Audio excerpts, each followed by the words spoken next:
Se você não trouxe nada, também não se preocupa que o texto vai ser projetado. Palavra de Deus para mim e para você, acompanha com bastante atenção. Ao se completar o tempo de Isabel dar à luz, ela teve um filho. Seus vizinhos e parentes ouviram falar da grande misericórdia que o Senhor lhe havia demonstrado e se alegraram com ela. No 8º dia, foram circuncidar o menino e queriam dar-lhe o nome do pai, Zacarias. Mas sua mãe tomou a palavra e disse: não, ele será chamado João. Disseram-lhe: você não tem nenhum parente com esse nome. Então fizeram sinais ao pai do menino para saber como queria que a criança se chamasse. Ele pediu uma tabuinha e, para admiração de todos, escreveu: o nome dele é João. Imediatamente sua boca se abriu, sua língua se soltou, e ele começou a falar louvando a Deus. Todos os vizinhos ficaram cheios de temor, e por toda a região montanhosa da Judeia se falava sobre essas coisas. Todos os que ouviam falar disso se perguntavam: o que vai ser este menino? Pois a mão do Senhor estava com ele. Seu pai Zacarias, foi cheio do Espírito Santo e profetizou: louvado seja o Senhor, o Deus de Israel, porque visitou e redimiu o seu povo. Ele promoveu poderosa salvação para nós na linhagem do seu servo Davi, como falara pelos seus santos profetas na antiguidade, salvando-nos dos nossos inimigos e da mão de todos os que nos odeiam, para mostrar sua misericórdia aos nossos antepassados e lembrar sua santa aliança, o juramento que fez ao nosso pai Abraão, resgatar-nos da mão dos nossos inimigos para o servirmos sem medo, em santidade e justiça diante dele todos os nossos dias.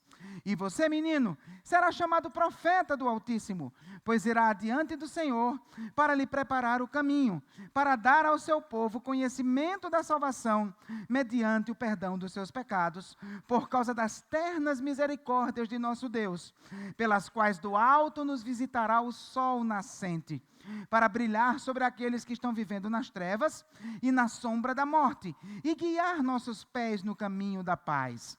E o menino crescia e se fortalecia em espírito, e viveu no deserto até aparecer publicamente a Israel. Estamos hoje no 4º episódio da nossa série A História do Menino. E o título do episódio de hoje: O Outro Menino. Feche seus olhos, curva sua cabeça, vamos orar nesse momento. Paizinho querido, em nome de Jesus, nós precisamos do Senhor, Pai. Eu preciso do Senhor para me dominar e me capacitar para explicar esse texto, para que o teu povo ouça a tua voz. E o teu povo precisa do Senhor para que o teu Espírito prepare o coração deles para ouvir, entender e sermos todos edificados nessa noite, Pai. Em nome de Jesus, vem, Senhor, nos abençoa, fala com a gente. A tua voz é o que nos guia, Pai. Então, em nome de Jesus, fala o nosso coração. É o que nós te pedimos, Pai querido, em nome de Jesus. Amém. Queridos, nós já temos visto nos 3 episódios que já transcorreram, né, que nós já tivemos nos 3 domingos anteriores, que a história do menino Jesus, na expectativa do Antigo Testamento, precisava estar ligada à história de outro menino. Na verdade, a promessa do Antigo Testamento era que antes do rei ungido, ou seja, do Cristo, chegar ao mundo, primeiro precisava alguém, nas palavras de Isaías, preparar o caminho do Senhor, e nas palavras de Malaquias, como o profeta Elias, converter os corações dos israelitas. Então era necessário que alguém viesse antes para preparar o caminho dele. O menino Jesus precisava de outro menino para compor ali a história de acordo com os planos de Deus. Nós vimos que tanto Lucas como o resto do Novo Testamento identificam que João Batista era esse que prepararia o caminho do Senhor, que João Batista era esse Elias que haveria de vir. Consequentemente, a história de Jesus com a história de João se entrelaçam na narrativa de Lucas. Você vê, por exemplo, a primeira narrativa é o anúncio do nascimento de João. Em seguida, o anúncio do nascimento de Jesus. Aí, Maria e Isabel se encontram, João ainda no ventre da mãe profetiza sobre o menino que estava no ventre de Maria. Aí agora, João nasce e um pouco mais à frente, Jesus vai nascer também. Então o que acontece? havia uma importância nessa relação desses dois meninos, de acordo com a narrativa de Lucas. João era esse menino, e esse menino nasceu também. Então, o que acontece? Quando você olha para a narrativa do nascimento de João, uma coisa nos chama a atenção. Que coisa é essa? João não é o protagonista. João não é o personagem. Deus é o protagonista. Deus é o personagem. É o agir de Deus na vida de Zacarias. E logo em seguida, a profecia inspirada que Zacarias proclama sobre o que Deus estava fazendo na história naquele momento. Então, consequentemente, a história não é sobre João, a história é sobre Deus, sobre um Deus que age na história, um Deus que intervém na história, e que quando intervém na história, revela traços do seu caráter, um Deus que mostra quem Ele é. Então, nessa noite eu quero convidar você a conhecer um pouco mais sobre esse Deus, a partir do relato do nascimento de João, perceber o plano de Deus para a história e nisso perceber quem é esse Deus que age na história. Amém? Acha que vale a pena aprender sobre isso? Então, vamos lá. O que é que o texto vai dizer para a gente? Que o nascimento de João revela que Deus age segundo a sua, em primeiro lugar, vontade. Repita comigo, por favor. O nascimento de João revela que Deus age segundo a sua. Vamos ler de novo, por gentileza, os versos do 57 ao 66. Acompanha aí, por favor. Ao se completar o tempo de Isabel dar à luz, ela teve um filho. Seus vizinhos e parentes ouviram falar da grande misericórdia que o Senhor lhe havia demonstrado e se alegraram com ela. No 8º dia foram circuncidar o menino e queriam dar-lhe o nome do pai, Zacarias. Mas a sua mãe tomou a palavra e disse, não, ele será chamado João. Disseram-lhe, você não tem nenhum parente com esse nome? Então fizeram sinais ao pai do menino para saber como queria que a criança se chamasse. Ele pediu uma tabuinha e, para admiração de todos, escreveu, o nome dele é João. Imediatamente sua boca se abriu, sua língua se soltou e ele começou a falar louvando a Deus. Todos os vizinhos ficaram cheios de temor e por toda a região montanhosa da Judeia se falava sobre essas coisas. Todos os que ouviam falar disso se perguntavam, o que vai ser esse menino? Pois a mão do Senhor estava com ele. Queridos, nessa passagem, nós aprendemos muita coisa sobre costumes do Israel no tempo do Novo Testamento. E nós percebemos que, com o passar do tempo, alguns costumes da comunidade de Israel foram mudados. Por exemplo, quando você vai lá para os primórdios do Antigo Testamento, você percebe que a tradição entre os judeus, quando nascia uma criança, qual era? Escolher o nome do menino por causa do significado daquele nome, e geralmente associado a alguma circunstância do seu nascimento. Então, por exemplo, quando Rebeca foi dar à luz, o primeiro menino que saiu era todo peludo, e aí os pais vão e dão o nome dele de Esaú, que em hebraico significa peludo. Né? Em relação ao segundo filho, que também estava no ventre dela, eles perceberam um detalhe interessante, que quando o primeiro ia saindo, o segundo quis segurar ele pelo calcanhar. Aí eu imagino que, na hora, Jacó e a parteira que estava ajudando pensaram, mas olha que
orgulho muito grande.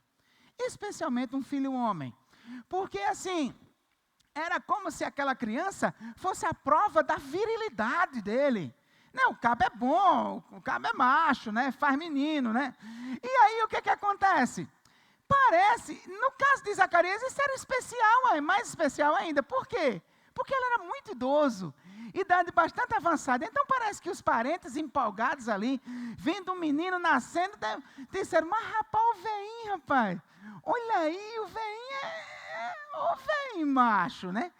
E aí parece que eles, vamos dar o nome de Zacarias, vamos dar o nome do pai, para homenagear o pai, porque nessa idade tem um filho, olha aí, né? Só que aí, resultado, na hora que começa essa conversa, Isabel corta logo o pessoal. Não. O nome do menino é João. E aí os parentes não aceitam. Parece que esse negócio de parente intrometido não é novidade de hoje, né? Parece ser uma coisa antiga já, né? Os parentes não aceitam, não. Aí diz, mas você não tem nenhum parente com esse nome? Aí vão perguntar ao pai, mas é muito atrevimento, né? Vão perguntar ao pai, e aí, qual vai ser o nome do menino? Aí Zacarias, pega lá a tabuinha e escreve, o nome do menino é João. E quando ele escreve aquilo, acontece um milagre, a língua dele se solta e ele consegue falar novamente. Então, quando você olha para a narrativa, claramente a questão central da narrativa é essa questão em torno do nome do menino. Aí vem a pergunta, por que essa celeuma em torno do nome do menino? Né? Então, assim, Zacarias e Isabel foram unânimes em dizer que o nome do menino era João, basicamente por 2 motivos. O primeiro motivo, por quê? Porque quem escolheu esse nome foi o próprio Deus. Quando o anjo apareceu a Zacarias lá no templo, ele disse que o nome do menino seria João. E aí, resultado, confirmar que o nome era João era um sinal de que ele estava se submetendo à vontade de Deus, né? Mas ainda tem mais um detalhe, que torna isso ainda mais especial. O nome João vem do hebraico Yohanan, significa o Senhor foi gracioso. Ou seja, o próprio nome do menino já dizia que aquele menino era uma obra especial de Deus. Na hora que Zacarias rejeitou dar o nome dele no filho, e exigiu que o nome dele fosse o Senhor é gracioso, ele estava dizendo para todo mundo, gente, esse menino não foi eu que fiz, esse menino foi o Senhor quem fez. É obra do Senhor. Então não vai ser do jeito que a gente quer, vai ser do jeito que Ele quer. Queridos, olha só, uma das coisas mais difíceis para a gente é entender que não é do jeito que a gente quer, é do jeito que o Senhor quer. Que é Ele quem faz o plano, que é Ele quem faz, que é conforme a vontade dEle. A gente tem um costume de dizer para as pessoas, né? Deus tem um plano na sua vida. Você já disse isso para alguém? Alguém já disse isso para você? Não é? Deus tem um plano na sua vida. Isso não é mentira. Isso é verdade. Mas como o coração da gente é muito cheio de si mesmo, é meio perigoso a gente ouvir isso e entender isso de uma maneira errada. Porque olha só, alguém chega para você e diz para você, Deus tem um plano na sua vida. Aí você escuta aquilo, parece que está lá você e Deus, os anjos e o universo inteiro todo girando em torno de você, para que a sua vida seja maravilhosa, para que você fique satisfeito, feliz e alegre com tudo que vai acontecer. Só que, queridos, segundo a revelação das Escrituras, não é assim, tá? Eu quero dizer para você nessa noite a verdade essencial da sua existência. Nossa, pegou pesado agora, né? Mas escuta só, qual é a verdade essencial da sua existência? Deus tem um plano em execução, um plano para todo o universo. E esse plano é muito maior do que a sua vida. Em essência, o que é esse plano? Deus está reconciliando a criação com Ele, por meio de Jesus. Esse é o plano de Deus. E o final desse plano qual é? Toda a criação curvada, louvando a Ele como Senhor do universo, e o nome dEle sendo exaltado e glorificado por toda a criação. Então, em essência, esse é o plano de Deus para toda a sua criação. Uma vez que você entende isso, quando você pergunta qual é o plano de Deus para a minha vida, a resposta é ser um instrumento na execução desse plano, que é muito maior do que você. Então presta atenção, não é você, é algo maior que você. As coisas que acontecem com você não são para você, são para esse plano de Deus que é maior do que você. Em outras palavras, quando Deus te abençoa, não é para você, é para realizar esse propósito maior, reconciliar a criação com Ele em Cristo. Quando Deus permite que você sofra, também não é por sua causa. De alguma maneira, isso vai contribuir para esse plano de Deus que é muito maior do que você. Então tenha isso, tenha essa certeza no seu coração. A sua vida não é o centro, a sua vida é parte de algo muito mais amplo. Então, ao invés de ficar choramingando, mergulhando no poço da depressão, reclamando com as coisas que têm acontecendo, venha diante do Senhor e diga: eis-me aqui, Senhor, me usa nesse plano grandioso, eu quero ser um instrumento em tuas mãos. É isso que você precisa fazer. Zacarias duvidou da mensagem do anjo. Por quê? Porque ao invés de olhar para Deus, Zacarias olhou para ele. Quando Deus disse através do anjo que daria um filho a ele, aquele filho seria importante na história da redenção, ao invés de olhar para Deus como Maria fez, Zacarias olha para ele mesmo e diz: mas eu sou velho, eu não tenho condições. Como se Deus dependesse da gente para alguma coisa. Agora, depois de 9 meses de silêncio forçado, ele pôde refletir, pôde meditar e pôde perceber que Deus tinha um plano e que Deus executa esse plano, quer a gente queira, quer não, quer a gente tenha capacidade, quer não. É Ele quem faz, é a vontade dEle. Eu acho, viu, Rosinha, eu falei isso hoje de manhã aqui, eu acho que a gente muitas vezes precisa de uma unção de Zacarias. Unção de Zacarias é passar uns 9 meses calado.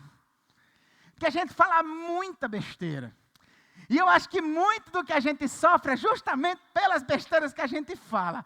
Quando a gente, se tivesse uma unção de Zacarias assim, para a gente ficar uns 9 meses calado, a gente ia ouvir mais, refletir mais, pensar mais e provavelmente se render mais fácil ao plano de Deus para a história.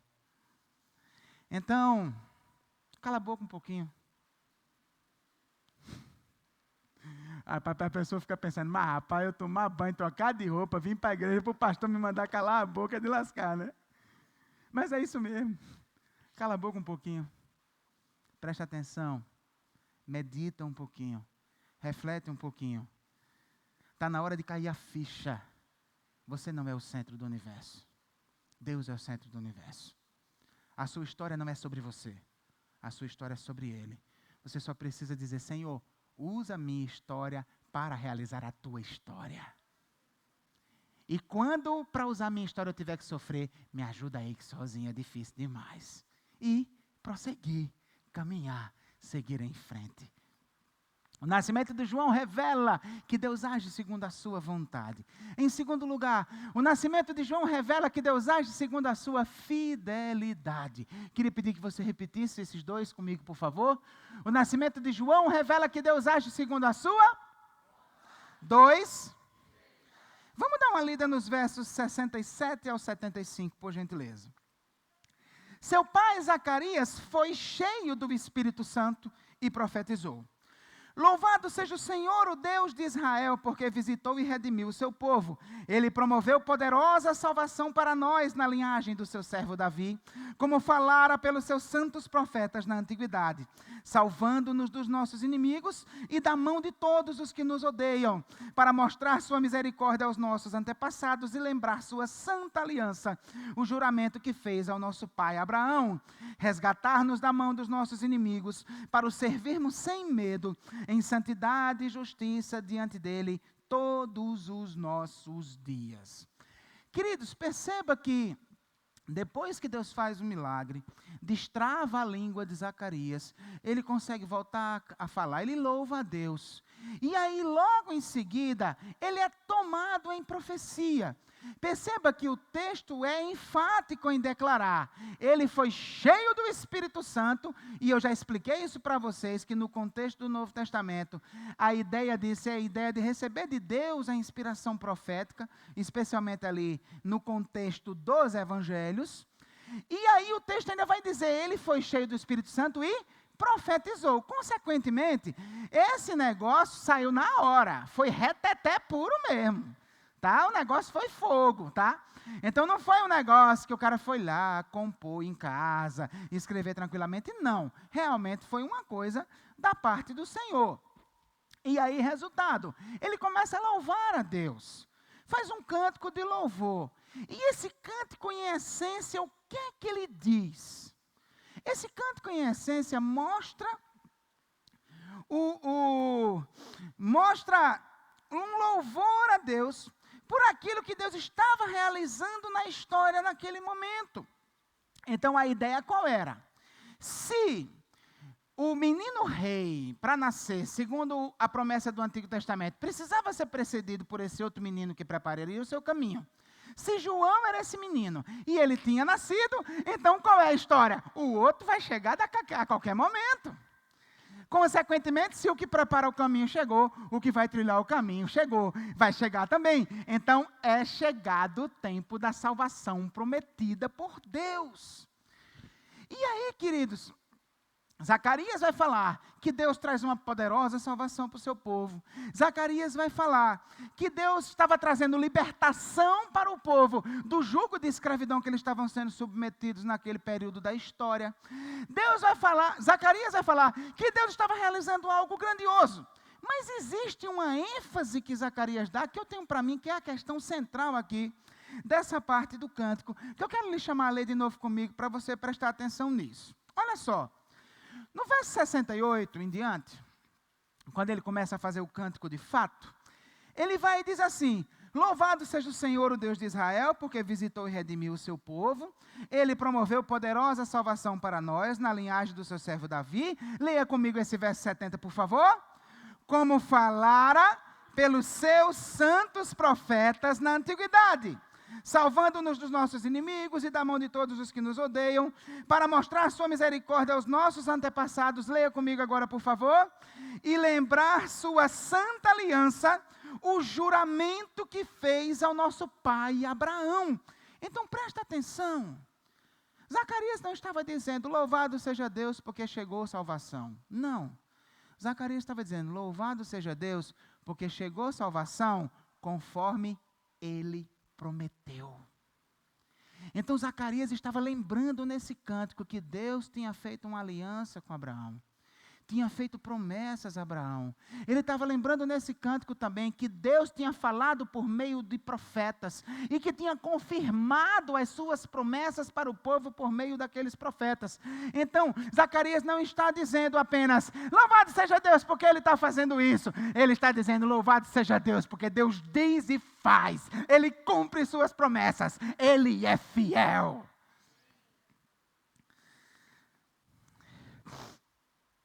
Meus irmãos, a minha mãe, para a gente ilustrar isso aqui, a minha mãe já com uma certa idade voltou a estudar e foi fazer um curso de pedagogia na universidade lá em João Pessoa. E era na Universidade Federal, o negócio não estava lá, aquela organização e tudo mais. E aí o que acontece? Ela contava as coisas em casa e ela já estava por aqui com a professora que ela tinha lá.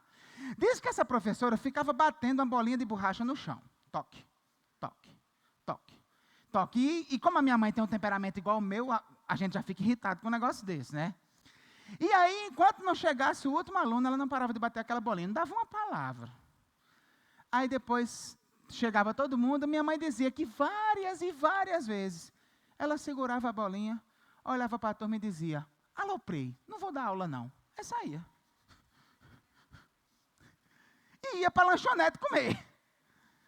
Aí minha mãe disse que a primeira vez que viu aquilo ficou assim meio, né? é tão chocado que você não acredita que vai ver um negócio daquele, né? Mas o que significa isso? Aí depois que se repetiu mais uma, mais duas vezes, aí a minha mãe organizou logo uma rebelião, juntou os alunos e foi na coordenação denunciar, né? Mas denunciaram na coordenação, fizeram de tudo, mas ela continuava fazendo aquilo. Engraçado, porque a partir do momento que ela tornou-se professora, ela assumiu um compromisso. Ela assumiu um compromisso de ensinar. Assumiu um compromisso de ministrar aulas.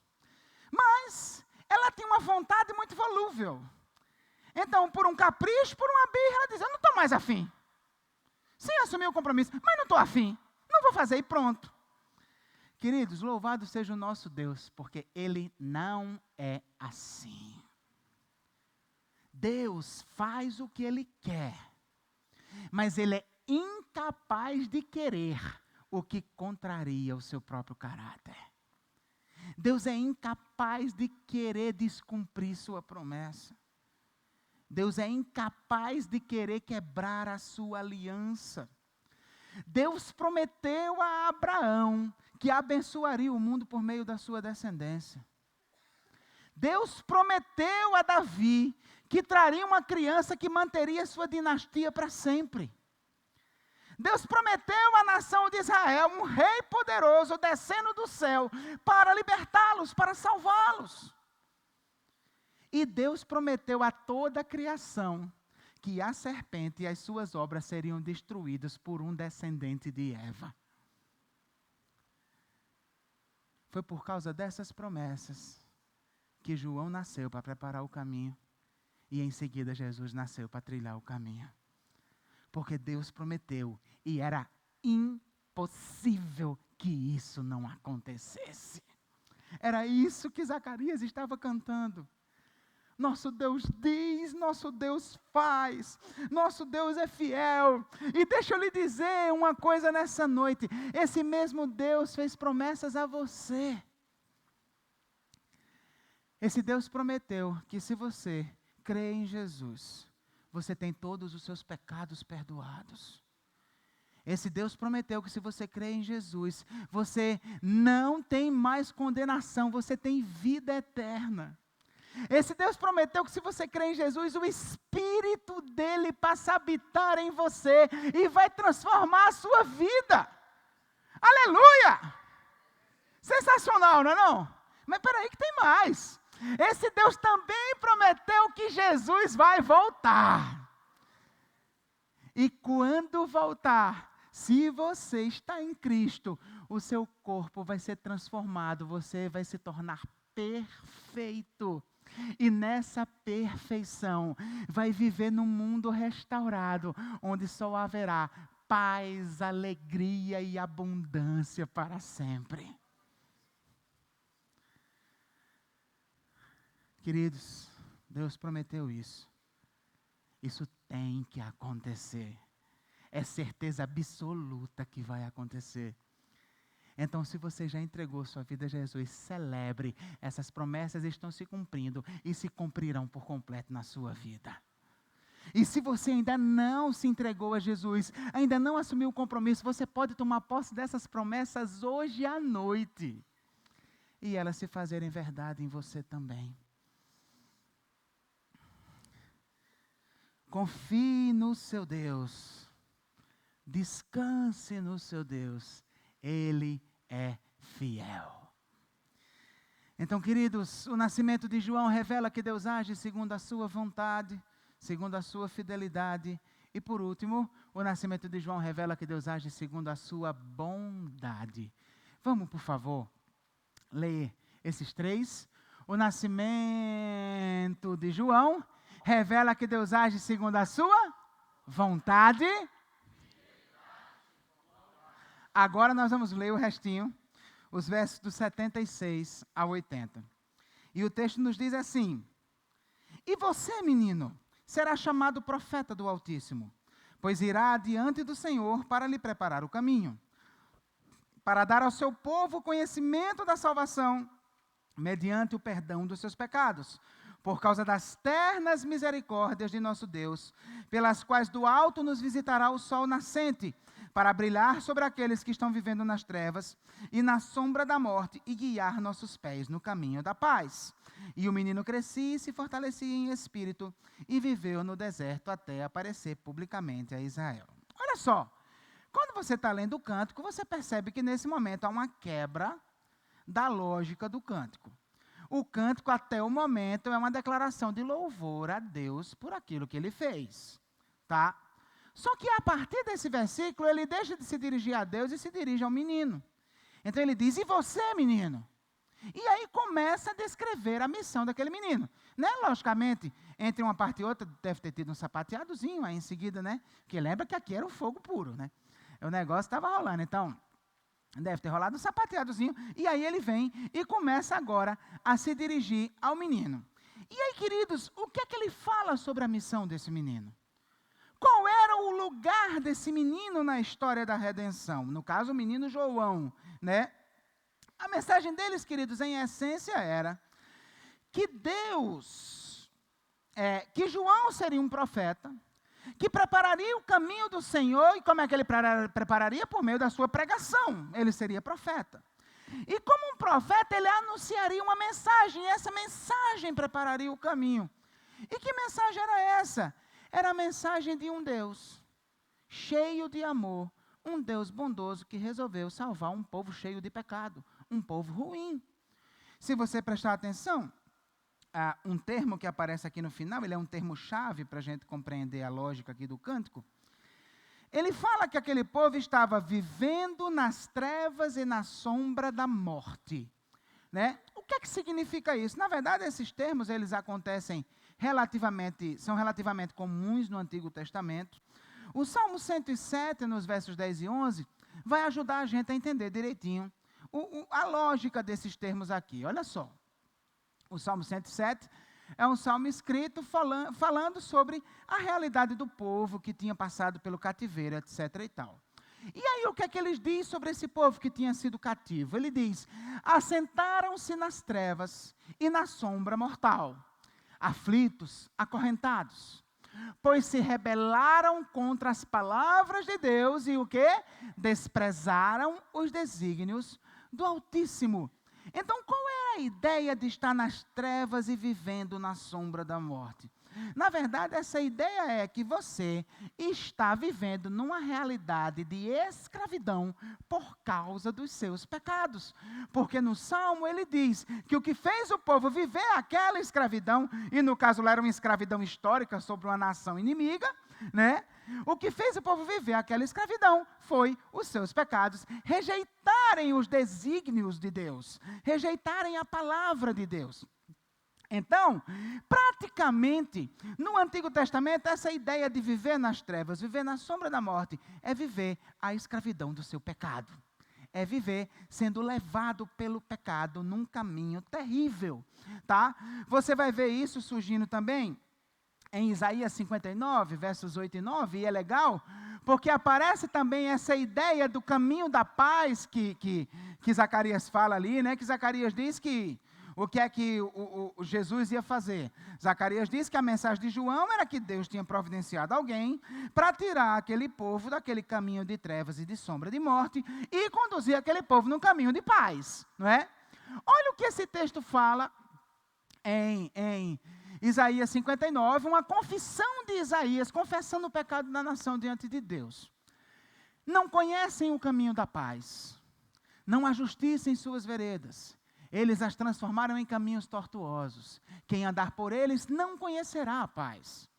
Por isso a justiça está longe de nós, e a retidão não nos alcança. Procuramos, mas tudo é trevas. Buscamos claridade, mas andamos em sombras densas. Então a ideia de estar nas trevas, a ideia de estar na sombra da morte, significa estar na escravidão do seu pecado. A questão é, se aquele povo estava vivendo na escravidão do seu pecado, nas trevas e na sombra da morte, a única maneira deles serem tirados daquele caminho e serem levados pelo caminho de paz, era se alguém acendesse a luz. Essa ideia também é uma ideia do Antigo Testamento, ainda em Isaías, só que agora no capítulo 9, verso 2. Esse texto vai mostrar isso de forma muito interessante. Isaías 9:2 já está aí, meu filho. O povo que caminhava em trevas viu o quê? Uma grande luz. Sobre os que viviam na terra da sombra da morte, raiou uma luz. Precisava que Deus acendesse a luz. Qual era a mensagem de João? Qual era o papel de João como profeta? Dizer para Israel: vocês estão vivendo nas trevas. Vocês estão vivendo na sombra da morte. Vocês estão vivendo em pecado. Mas eu quero dar uma notícia boa para vocês. Deus está fazendo o sol nascer sobre vocês. O sol nascente está nos visitando. A luz vai brilhar sobre vocês. Então, queridos, Jesus é essa luz que nos pega em trevas, nos tira das trevas, perdoa todos os nossos pecados e nos leva para um caminho novo, um caminho de paz, um caminho de acesso a Deus. E aí, diante de uma coisa incrível, linda como essa, Deus resolveu acender a luz para um povo que andava em trevas. Tita nas trevas, Simone nas trevas, Valdemir nas trevas. Mas Deus resolveu acender a luz sobre eles. Por quê? Por que é que ele fez isso? Se você for para a primeira parte do cântico, que a gente viu no tópico 2, alguém pode dizer, porque ele prometeu. Ele prometeu, ele é fiel, ele cumpre o que promete. Mas a gente poderia aprofundar mais essa pergunta. A gente poderia perguntar, e por que ele prometeu? Ele não tem obrigação nenhuma. Podia deixar a gente na lama, no pecado, na escuridão. Mas ele prometeu acender a luz, quis prometer. Por que ele fez isso? Porque Deus quis salvar você. A resposta vai estar no verso de número 78. Tudo isso, queridos, aconteceu. Tudo que Deus fez. Por causa das ternas misericórdias do nosso Deus. E o jeito que isso é escrito é muito lindo, queridos, porque tem duas palavras gregas aqui muito importantes. Essa expressão ternas, ela traduz uma palavra, e assim, eu tenho muita dó de tradutor da Bíblia, porque às vezes você consegue traduzir a palavra, mas às vezes é impossível, você tem que traduzir a ideia, né? Mas aí, por quê? A palavra que é traduzida por terno aqui, é a palavra grega splarna, que significa, sabe o quê? Intestinos, tripas, né? Entranhas. Então é como se ele dissesse assim, por causa da misericórdia das tripas de Deus. A tradução literal é assim. Só que, por quê? Na verdade, para os hebreus antigos, as emoções não se processavam no coração. Isso é coisa da nossa cultura ocidental. Para os hebreus antigos, as emoções se processavam na barriga, nas entranhas. Então, talvez, porque quando você fica emocionado, você sente um frio na barriga, né? Dá logo um negócio assim. Então, a expressão cultural do povo era essa. Então, o que acontece? O que ele está dizendo aqui é que as misericórdias de Deus vêm do mais íntimo do seu interior. Utilizando uma expressão mais poética, o amor de Deus é visceral. Está dentro dele. E a expressão misericórdia aqui, misericórdia, a tradução não está errada, mas não, essa palavra é mais rica do que isso. A palavra eleos aqui, ela traduz, na Septuaginta, no Antigo Testamento, traduz o hebraico hesed, que é uma das palavras mais importantes do Antigo Testamento. O hesed é aquele amor leal de Deus, seu amor bondoso, seu amor misericordioso, seu amor gracioso, tudo aquilo que revela o quanto Deus é bom, o quanto Deus é lindo. Então, em outras palavras, Zacarias está olhando para João e está dizendo, João, você vai levar para esse povo uma mensagem. Você vai dizer a esse povo, vocês não são bons, mas Deus é bom. E Ele quer salvar vocês mesmo assim, porque Ele não consegue. O amor dEle vem de dentro, vem das entranhas. Ele é apaixonado pelo seu povo.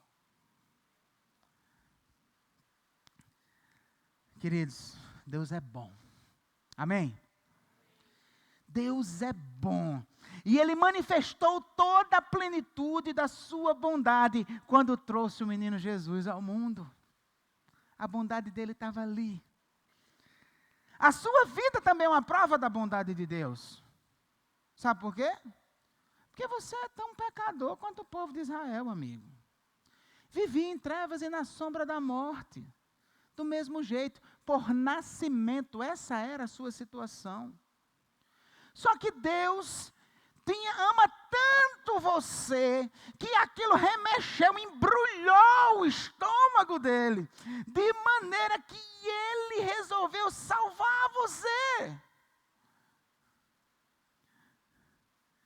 Deus não salvou você porque você é bom. Deus salvou você porque Ele é bom.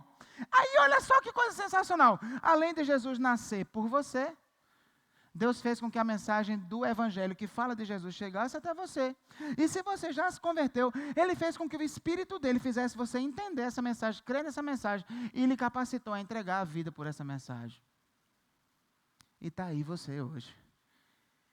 Então, por favor, não duvide mais que Deus é bom, porque tem acontecido coisas difíceis na sua vida.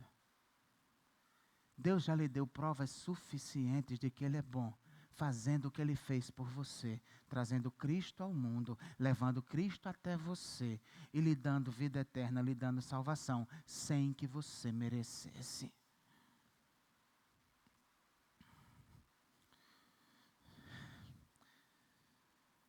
Esse é um bom exercício, sabe? Toda vez que a gente está passando uma situação difícil e fica, poxa, Deus me esqueceu. Poxa, Deus não está olhando para mim.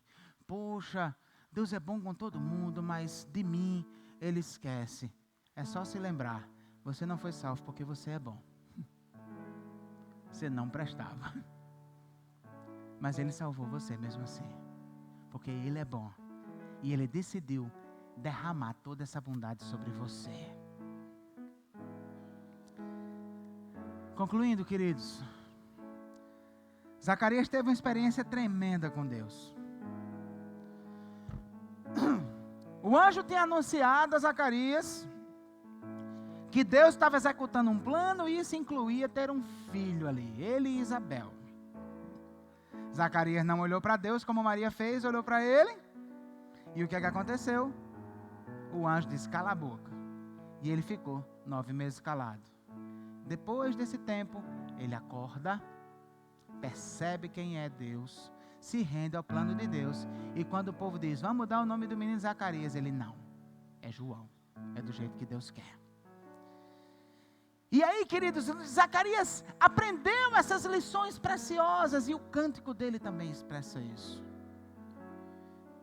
Deus age de acordo com a vontade dele. É do jeito que ele quer, não é do jeito que você quer. Deus age de acordo com a fidelidade dele, e ele prometeu, ele cumpre. Então, se porventura o jeito de Deus está sendo difícil, está sendo ruim, não se preocupe, porque se ele fez uma aliança com você, ele assumiu um compromisso de ser o seu Deus, então ele vai ser o seu Deus, ele vai cuidar de você, mesmo em meio a essas aflições. Ele é fiel, ele não vai abandonar você, não vai desamparar você. E Ele age conforme a sua bondade. Ele é bom, Ele é bom, Ele é bom. Se o que Ele está fazendo para você não é bom, eu quero lhe dizer, ainda assim, Ele é bom. Aí você olha para mim e diz, mas pastor, você vai me desculpar, eu não consigo ver isso. Você não precisa ver, você só precisa crer. Nós não vivemos por aquilo que vemos. Nós vivemos por aquilo que nós cremos. Foi justamente a falta de fé que fez Zacarias ficar mudo. Mas quando ele rendeu-se à vontade de Deus, ele passou a falar e fez o quê? Cantou um hino de louvor. Se tudo que você consegue falar hoje são palavras de incredulidade, é melhor você calar a boca. Mas se você estiver disposto a, pela fé, mesmo passando pelo que você está passando, cantar um hino de louvor, cante. É a melhor coisa que você pode fazer nesse momento. Que Deus nos abençoe. Vamos ficar em pé? Feche seus olhos, curva sua cabeça, vamos orar. E eu quero orar nessa noite por alguém que está aqui e que ainda não assumiu um compromisso pessoal com Jesus. Ainda não tomou a decisão pessoal de receber Jesus como seu Senhor, como seu Salvador. Se porventura você está aqui nessa noite, de repente está gostando, já visitou mais de uma vez, ou é a primeira vez, não sei. Mas se você reconhece, pastor, eu estou vindo, mas eu ainda não tive coragem de assumir o compromisso. Deus está lhe chamando nessa noite para fazer isso de forma definitivamente. Se você nessa noite quer reconhecer Jesus como seu Senhor e Salvador pessoal e começar uma nova história com Ele, levante sua mão que eu quero orar por você. Amém, meu querido. Pode baixar. Deus abençoe. Louvado seja o nome do Senhor. Quem é a segunda pessoa que nessa noite quer entregar sua vida a Jesus, reconhecendo Jesus como seu Senhor e Salvador e começando uma história nova como discípulo de Jesus? Temos uma pessoa que já se entregou. Eu quero saber quem é a próxima pessoa. Levante sua mão que eu quero orar por você. Eu peço que você levante a mão para eu poder ver você e orar por você. Se você ainda não levantou a mão e quer tomar essa decisão, levante sua mão que eu quero orar por você. Quem é nessa manhã, além dessa pessoa que já levantou, que quer dizer, pastor, ore por mim, eu vou fazer isso hoje. Eu quero essa mudança de vida. Eu quero me entregar a Jesus. Amém. Deus abençoe. Pode baixar, minha querida. Quem é a terceira pessoa nessa noite que vai dizer, pastor, ore por mim. Eu também vou entregar minha vida a Jesus. Eu também quero começar de novo a minha história com Cristo. Temos alguém nessa noite que ainda não levantou a mão e quer fazer isso, para eu orar por você. Levante sua mão que eu quero orar. Estamos todos de olhos fechados, estamos todos em oração. E eu peço que somente as duas pessoas que levantaram a mão olhem para mim agora. Meu querido, você aí atrás, minha querida, você aqui, por favor, vem aqui que eu quero orar por você. Lhe dar um abraço e orar pela sua vida.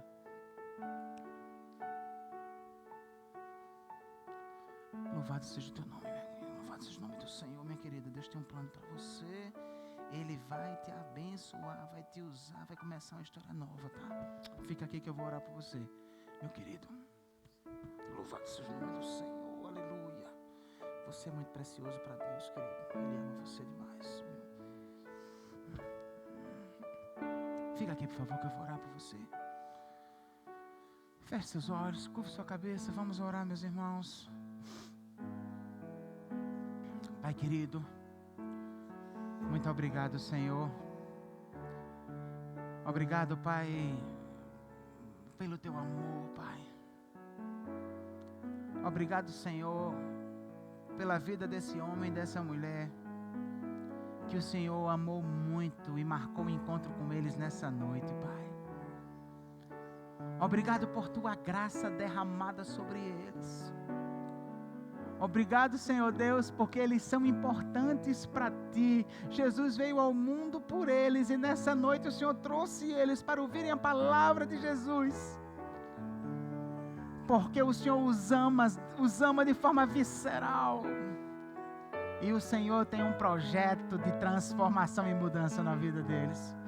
Quero te pedir, Pai querido, que em nome de Jesus o Teu Espírito já esteja habitando neles, operando essa transformação, abençoando-os, enchendo-os da Tua alegria, da Tua paz, fazendo-os odiar o pecado, amar Tua palavra, amar Tua igreja, amar o Senhor acima de todas as coisas, Pai. E Senhor, certamente o diabo, as forças do mal não estão felizes com isso, mas eu quero nesse momento, no poder do Espírito Santo, na autoridade do nome de Jesus, repreender a ação do diabo sobre essas vidas, Pai.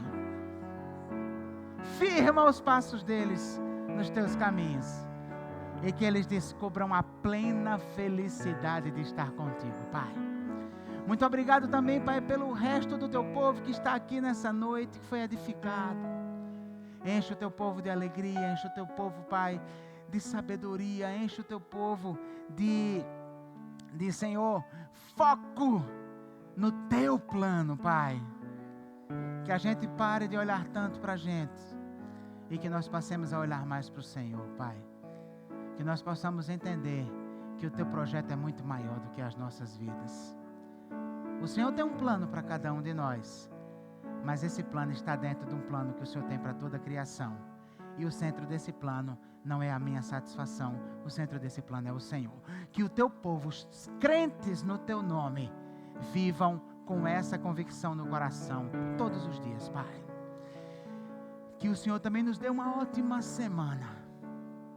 Uma semana de bênção, uma semana de vitória. Uma semana na tua presença. Uma semana de crescimento. E que o amor de Deus, o nosso Pai, a graça do nosso Senhor e Salvador Jesus, a comunhão, as consolações, as orientações e o poder do Espírito Santo de Deus esteja sobre vós e sobre todo o povo de Deus espalhado na face da terra, agora e para todos, sempre. Quem crê diz amém. Dê um abraço quem está do seu lado, deseje uma boa semana. Não desça sem abraçar pelo menos 4, 5 pessoas.